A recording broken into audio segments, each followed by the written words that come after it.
unit 1 માં language function નો એક topic છે આજે આપણે શીખવાનો છે ચલો એમાં જેની માનવી વસ્તુ હોય એને એપોસ્ટ્રોફી એસ લાગે જો કોણ છે આ ટીના નો શું છે બોલ આપણે કહીએ ને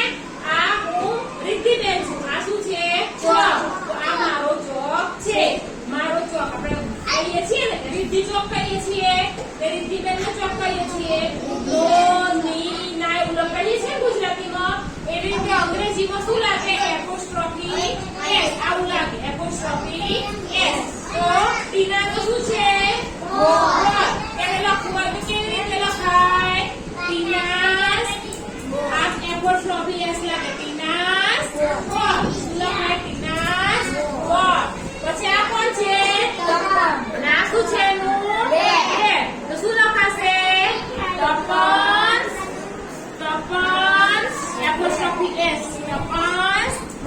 શું લખાય તપન આખું વાક્ય બનાવવું હોય તો ધીસ ઇઝ ટીનાસ બોલ ધીસ ઇઝ ટીનાસ બોલ અને this is Tapan this is Tapan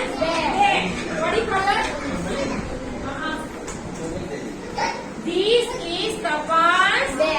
એ રીતે ચોપડીમાં જો વાક્ય આપેલા છે ચલો પહેલા નંબરમાં કોણ છે રીતુનું શું છે